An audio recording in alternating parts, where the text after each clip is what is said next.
नमस्कार फ्रेंड्स, स्वागत है आप सभी का। बहुत अच्छी बहुत बड़ी रिक्रूटमेंट निकल करके आई है, खास करके जूनियर इंजीनियर का। जी हाँ, अगर आपको पथ निर्माण विभाग या जल संसाधन विभाग, योजना एवं विकास विभाग या भवन निर्माण विभाग या ऐसे बहुत सारे गवर्नमेंट विभाग जो होते हैं उसमें अगर आपको जूनियर इंजीनियर बनने का मौका मिले तो अच्छी बात है ना।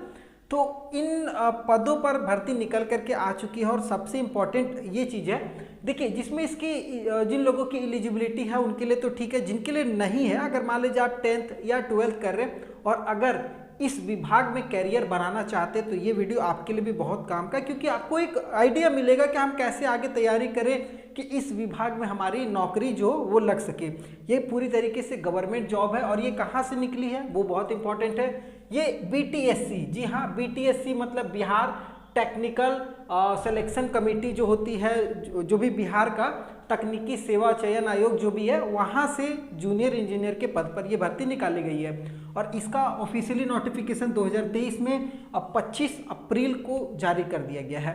अब इसके लिए क्या क्या एलिजिबिलिटी है वो बहुत इंपॉर्टेंट है, खास करके 10th के लड़के या फिर जो इस एलिजिबिलिटी को पूरा करते हैं वो भी देखिएगा, और खास 12th वाले भी ध्यान दीजिएगा। अगर आप मान लीजिए डिप्लोमा वगैरह या बीटेक वगैरह करने जा रहे हैं तो आपके लिए भी ये वीडियो बहुत इंपॉर्टेंट है, क्योंकि बहुत ऐसी चीज़ें होती है जो हमको जानकारी नहीं होती है। किसी विभाग में अगर जाना है तो उसका सिलेक्शन कैसे होता है ये बहुत इंपॉर्टेंट होता है। तो यहाँ पर देखिए, जूनियर इंजीनियर सिविल, खास करके सिविल डिपार्टमेंट को रख करके यहाँ पर ध्यान में ये भर्ती निकाली गई है। जूनियर इंजीनियर, अगर आप बिहार तकनीकी सेवा आयोग में इन सारे विभागों में जा करके जूनियर इंजीनियर बनना चाहते हैं तो ये आप ऑल इंडिया बेसिस पे आवेदन कर सकते हैं। बिहार या बिहार के बाहर के किसी भी राज्य के कैंडिडेट आवेदन कर सकते हैं। उसके लिए जो टोटल सीट रखी गई है वो 8,996, ये ऑल ओवर इंडिया पे सीट रखी गई है। अब इसमें कुछ महिलाओं के लिए रिजर्व है, कुछ बिहार के कैंडिडेट के लिए रिजर्व है, कुछ ऑल ओवर इंडिया के लिए। वो आगे मैं आपको बता दूंगा किसके लिए कितना कितना सीट है, सिलेक्शन का क्या प्रोसेस है, और मेरिट बहुत इंपॉर्टेंट है कैसे बनेगा ये भी बहुत ध्यान से देखिएगा।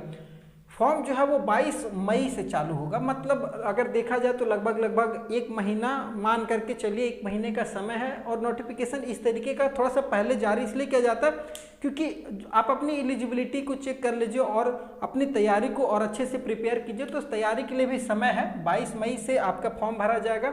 लास्ट डेट 21 जून है, मतलब एक महीने का पूरा आपको समय मिलेगा।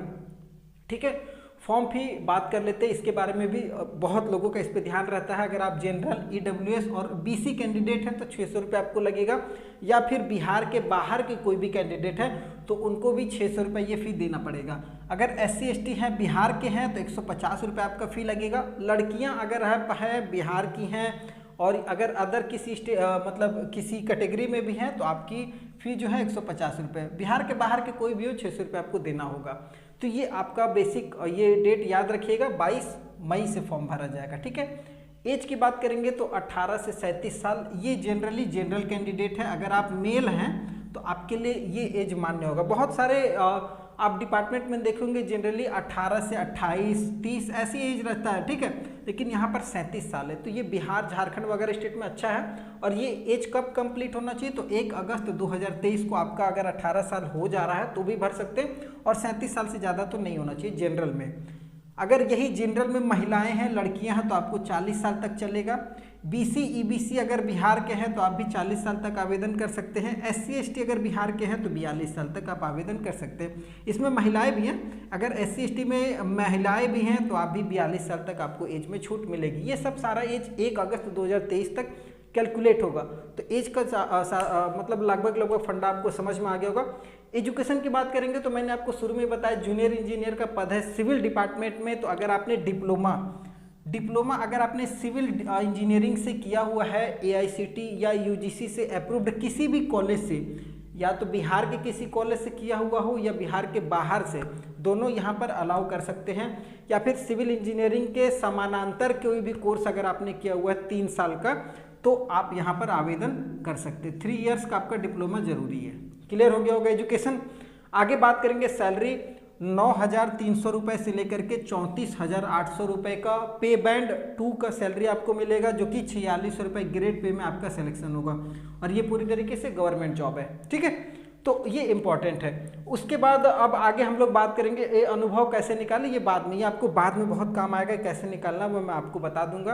अब बात करते हैं किस किस विभाग में कितना कितना सीट है, ये बहुत ध्यान से देखिएगा और ये काफ़ी लोगों को नहीं समझ में आएगा। नोटिफिकेशन देखने के बाद आपको भी कन्फ्यूजन होगा इन चीज़ों का, लेकिन ध्यान से देखिएगा। तो किस किस विभाग में, तो एक है पहला योजना एवं विकास विभाग पटना। इसमें अगर आप टोटल सीट देखिएगा ना योजना एवं विकास विभाग से, तो 1298 टोटल सीट निकाली गई है। टोटल सीट में से जिसमें लड़कियों को बताया जाता है बिहार में 35% सीट रिजर्व रहता है, तो 441 जो सीट है 1298 में ये लड़कियों के लिए रिजर्व है। अब जो सीट बचा 779 ये ओपन कैटेगरी में, मतलब 60%। ये जो ओपन कैटेगरी है ना, ये ओपन कैटेगरी अगर मान लीजिए बिहार के बाहर से आपने डिप्लोमा वगैरह किया हुआ है तो उन लोगों के लिए इसमें आवेदन करना है। और अगर आपका कॉलेज बिहार में है और आप बिहार में पढ़े लिखे हैं तो आप 519 वाले सीट पे, मतलब बिहार वालों को 40% रिजर्व रखा गया है और बाहर वालों को 60%, 60-40 का यहाँ पर रेशियो रखा गया है। तो बिहार के बाहर वाले आप 60% में आवेदन कीजिएगा और बिहार वाले जो बिहार के स्टेट में आपका कॉलेज है वो 40% पे 519 सीट पे। उसी तरीके से जल संसाधन विभाग पटना में आप देखेंगे 2252 सीट है टोटल।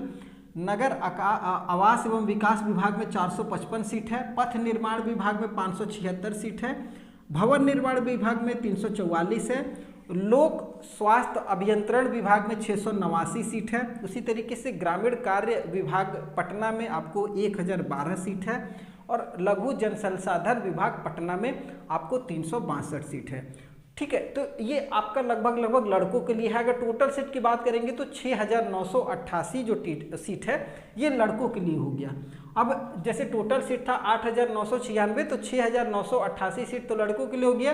बचा जो सीट 2008 सीट ये लड़कियों के लिए है। ठीक है, तो अगर इन दोनों को आप जोड़ दीजिएगा 6988 और 2008, तो आपका टोटल 8996 टोटल सीट हो रहा। ठीक है, तो ये आपको क्लियर हो गया होगा।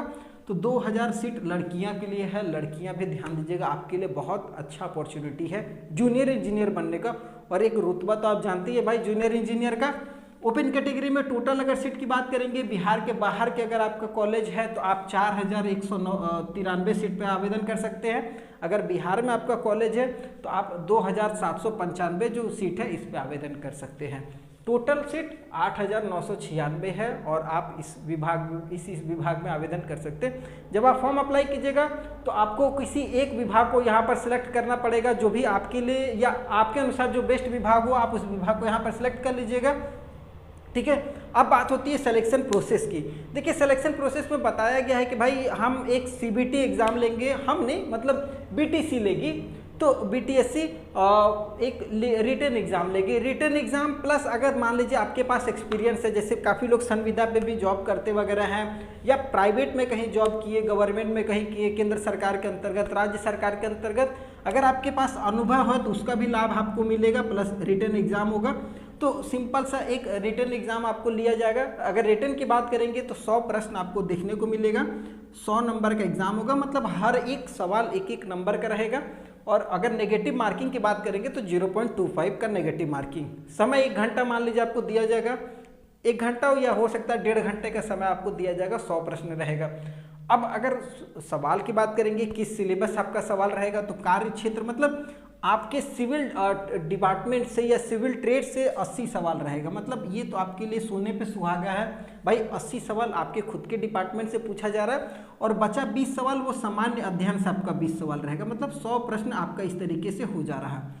ठीक है, आपके डिपार्टमेंट से मतलब सिविल से आपका 80 सवाल और सामान्य अध्ययन से 20 सवाल, 80 और 20 100 सवाल, 100 अंक का एग्जाम हो जाएगा। देखिए बताया गया है कि अगर आप रिटन क्वालिफाई करते हैं तभी आपका मेरिट बनेगा, अगर नहीं करते हैं तो मेरिट नहीं बनेगा। तो मेरिट में जाने के लिए देखिए क्या है, कम से कम जनरल को 40% लाना होगा, मतलब 100 में कम से कम 40% नंबर, 40 नंबर मान करके चलिए, 40 से ऊपर लेकर के आइए तो और अच्छा है। जितना ज़्यादा नंबर लाइएगा, खाली मेरिट माना है तो फिर कोई फ़ायदा नहीं है। ठीक है, मेरिट में आकर के मान लीजिए मेरिट बन जाएगी 70 पे 80 पे, तो फिर कोई फ़ायदा नहीं है। कम से कम 80 से ऊपर लेकर के चलिए इस 100 में, तो आपका बेस्ट रहेगा। ठीक है, तो मान लीजिए आपने इसको क्वालिफाई कर लिया स्टेज 1 को, तो अब उसके बाद स्टेज 2 क्या होगा। स्टेज 2 में मेरिट जब बनेगी तो उसमें आपका CBT का जो भी नंबर रहेगा वो 75 अंक का नंबर जोड़ा जाएगा और उसके साथ ही साथ आपके पास अगर एक्सपीरियंस है तो एक्सपीरियंस का नंबर जोड़ा जाएगा। मान लीजिए मैक्सिमम एक्सपीरियंस में ना 25 नंबर दिया जाएगा, मतलब अगर 5 साल एक्सपीरियंस है तो वो चलेगा, 5 से 6 साल का एक्सपीरियंस कोई वैल्यू नहीं है, ठीक है। तो 5 साल तक में आपको 25 नंबर मिला जाएगा। मान लीजिए आपने 1 साल किया तो 1 साल का एक्सपीरियंस हो गया तो आपको 5 अंक मिल जाएगा। अब मान लीजिए 2 साल किया तो 5 गुना 2 10 अंक, तो उसी तरीके से 75 अंक इधर हो जाएगा। और मान लीजिए एक्सपीरियंस में जो भी आपका अंक रहेगा वो टोटल मतलब इस तरीके से आपका निकाला जाएगा और उसके बाद आपकी मेरिट बन जाएगी। अब एक्सपीरियंस निकालना कैसे है वो चीज़ यहाँ पर देखिए, अनुभव कैसे निकालें। मान लीजिए काफ़ी लोग होते हैं 2 साल आपने जॉब किया, 2 साल या 220 दिन मान लीजिए जॉब किया, तो 3 साल तो पूरा नहीं हो रहा, 220 दिन ही हो रहा है, 365 होने के लिए तब ना 1 साल होगा। तो 220 दिन मान लीजिए आपका ये पूरा हुआ, 2 साल 220 दिन। तो इसको निकालना कैसे है, तो 220 गुना 5 कर दीजिए, क्योंकि 1 साल में हमको 5 अंक मिल रहा है, तो 220 गुना 5 कर दीजिए। और 1 साल कितने दिनों का होता है, 365 दिन, तो 365 से इसको भाग दे दीजिएगा तो 3 अंक आपको मिलेगा। मतलब आप अगर 220 दिन आपने काम किया है तो 3 अंक आपको एक्सपीरियंस में मिलेगा। तो अगर इसी तरीके से 2 साल 220 दिन किया तो 2 साल का तो 10 नंबर इधर हो गया और 3 नंबर इधर हो गया, मतलब 10 3 13 नंबर आपका 2 साल 220 दिन में मिल जाएगा। उसी तरीके से मान लीजिए अब ये 220 नहीं, मान लीजिए 300 दिन आपने काम किया, ठीक है। तो अब यहाँ पर क्या हो जाएगा, 220 की जगह में हम लोग सीधा सीधी 300 कर देंगे, 300 गुना 5 कर देंगे, ठीक है। उसके बाद 365 से भागा दे देंगे, जो भी आपका आएगा वो आपका एक्सपीरियंस का नंबर हो जाएगा। इसको कैलकुलेट करके कमेंट में ज़रूर बता दीजिएगा कितना आ रहा है, ठीक है। तो ये पूरी सिलेक्शन का प्रोसेस है। अगर आपके पास एक्सपीरियंस है तो और अच्छा है, नहीं है तो कोई बात नहीं है, लेकिन फिर भी आप फॉर्म आराम से भर सकते हैं। फॉर्म फी ये लग रहा है, और ये जो डेट है ना वो बहुत इंपॉर्टेंट है, ध्यान से इसको याद करके रख लीजिएगा। 22 मई से फॉर्म भरा जाएगा ऑनलाइन के माध्यम से, ऑनलाइन से फॉर्म भरना है। और बहुत अच्छी बहुत बड़ी भर्ती है निकल करके आई है, पूरी तरीके से गवर्नमेंट जॉब है, ऑल इंडिया बेसिस पे मेल फीमेल दोनों आवेदन कर सकते हैं। इस तरीके के और भी वीडियो चाहिए तो चैनल को सब्सक्राइब करके रख लीजिएगा। फिर नए वीडियो मिलते हैं, तब तक के लिए जय हिंद।